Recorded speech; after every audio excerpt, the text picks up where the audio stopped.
राधे राधे दोस्तों।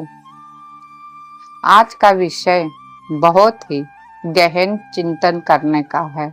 मैं इसे आप सभी को विस्तार से बताऊंगी ताकि ऐसा ऐतिहासिक, धार्मिक और आध्यात्मिक घटनाओं को और भी बेहतर तरीके से मैं आप लोगों को समझा पाऊं।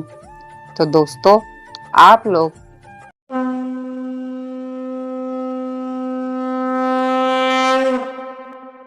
पूरा वीडियो को अवश्य वॉच करें ताकि आप लोगों को और भी अच्छे से जानकारी प्राप्त हो सके।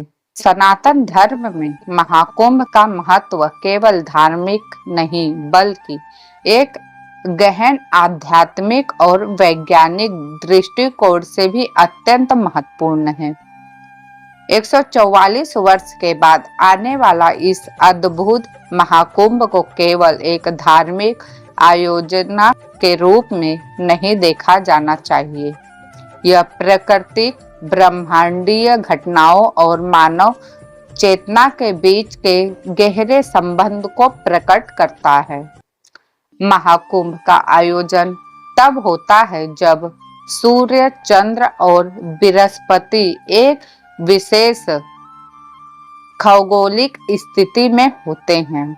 यह खगोलिक स्थिति पृथ्वी पर कुछ विशेष ऊर्जा चक्रों का निर्माण करती है जो प्रयागराज, हरिद्वार, उज्जैन और नासिक जैसे स्थलों पर केंद्रित होती है। समुद्र मंथन और अमृत कुंड का यह महाकुंभ का एक मूल प्राचीन पौराणिक कथा में निहित है। समुद्र मंथन, जो कि देवताओं और असुरों के बीच हुआ था, इस महाकुंभ का आधार है। जब भगवान धन्वंतरी अमृत का कुंभ लेकर प्रकट हुए तो अमृत की कुछ बूंदें भारत के 4 स्थानों पर गिरी: प्रयागराज, हरिद्वार, उज्जैन और नासिक में। ये 4 स्थान ऊर्जा के विशेष केंद्र बन गए और यहीं से कुंभ मेला की परंपरा की शुरुआत हुई। 2025 का महाकुंभ और साथ ही युग परिवर्तन को लेकर भविष्यमाला में 29 मार्च 2025 को कलयुग के घोर कली चरण का अंत और सत्य कली चरण का आरंभ होने वाला है। यह एक अत्यंत महत्वपूर्ण समय है क्योंकि इसे युग परिवर्तन का प्रतीक माना जा रहा है। सत्य कली वह कालखंड है जिसमें सत्य, धर्म और आध्यात्मिक चेतना का पुनः उदय होगा। 2025 का महाकुंभ एक दुर्लभ अवसर है। 2025 का महाकुंभ इसलिए भी विशेष है क्योंकि यह 144 वर्षों के बाद हो रहा है। इस महाकुंभ में 45 करोड़ से अधिक लोग शामिल होने की संभावना है। इस आयोजना में ऋषि, मुनि, संत, महात्मा, गृहस्थ, योगी, तपस्वी, अघोरी, किन्नर, यक्ष, गंधर्व और 33 कोटि देवी देवता भी त्रिवेणी संगम में डुबकी लगाने के लिए एकत्रित होंगे। महाकुंभ न केवल एक धार्मिक आयोजना है बल्कि यह मानव चेतना के उच्चतम स्तर को प्राप्त करने का एक साधन भी है। खगोल विज्ञान के दृष्टिकोण से सूर्य, चंद्र और बृहस्पति की स्थिति महाकुंभ के दौरान विशेष होती है।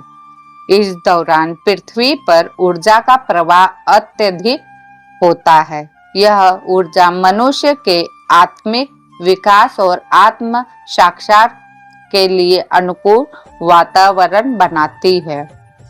बृहस्पति का सूर्य का एक चक्र पूरा करने में 12 वर्ष लगते हैं। यह कारण है कि कुंभ मेले का आयोजन हर 12 वर्षों में होता है। 12 पूर्ण कुंभ मेला के बाद महाकुंभ का आयोजन किया जाता है, जो 144 वर्षों में एक बार होता है। प्रयागराज, जहां गंगा, यमुना और अदृश्य सरस्वती का संगम होता है, ऊर्जा का एक अत्यंत शक्तिशाली केंद्र है। इस स्थान पर स्नान और ध्यान करने से आत्मिक और शारीरिक शुद्धि होती है। पिछले कुछ दशकों में सनातन धर्म के पुनः स्थापना के कई उदाहरण देखने को मिले हैं। 500 वर्ष के बाद अयोध्या में श्री राम मंदिर का निर्माण होना, विश्व के विभिन्न हिस्सों में हिंदू मंदिरों की स्थापना और दिवाली का उत्सव इसके कुछ उदाहरण है। यह घटनाएं न केवल सनातन धर्म को बढ़ते प्रभाव को दर्शाती है, बल्कि यह भी प्रमाणित करती है कि मानवता एक नए युग में प्रवेश कर रही है। महाकुंभ केवल एक धार्मिक आयोजना नहीं, यह विज्ञान और आध्यात्म का संगम है। प्रयागराज जैसे स्थान, जहां ऊर्जा का प्रवाह अत्यधिक होता है, भौतिक और आध्यात्मिक लाभ को प्रदान करते हैं। पृथ्वी एक ध्रुवीय अक्ष पर घूमती है, जिसके कारण सेंट्रीफ्यूगल बल का निर्माण होता है। यह बल ऊर्जा को पृथ्वी के केंद्र से बाहर की ओर फैलाता है। प्रयागराज 25.4 अक्षांश पर स्थित है, जहां ऊर्जा का प्रवाह अत्यधिक केंद्रित होता है। महाकुंभ में डुबकी लगाना केवल पापों से मुक्ति पाने का साधन नहीं है, बल्कि यह आत्मिक विकास और ब्रह्मांडीय ऊर्जा के साथ जुड़ने का एक अवसर भी है। सत्य कली का आगमन के साथ मानवता धीरे धीरे शांत और धर्म परायण होती जाएगी। धर्म, सत्य और नैतिकता का पुनः उदय होगा। यह परिवर्तन न केवल सामाजिक बल्कि आध्यात्मिक दृष्टिकोण से भी अत्यंत महत्वपूर्ण है।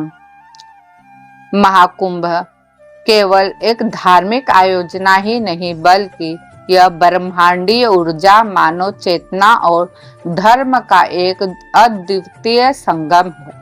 2025 का महाकुंभ, जो कि सत्य कली के आगमन के समय आयोजित हो रहा है, एक ऐसी ऐतिहासिक घटना है जो हम सबके सोच से परे है। यह आयोजन न केवल सनातन धर्म के पुनः उत्थान का प्रतीक है, बल्कि यह युग परिवर्तन और मानव के नए युग में प्रवेश करने का संदेश भी है। यह समुद्र मंथन की और महाकुंभ की विशेष कृपा दृष्टिकोण से आज मैं आप लोगों को सटीक जानकारी दी हूँ। तो दोस्तों, अगर यह जानकारी सच में आप लोगों को प्रेरणा देती है आध्यात्म की राह पर चलने के लिए, तो मेरा वीडियो बनाने का उद्देश्य सफल रहा। तो इस वीडियो में बस इतना ही।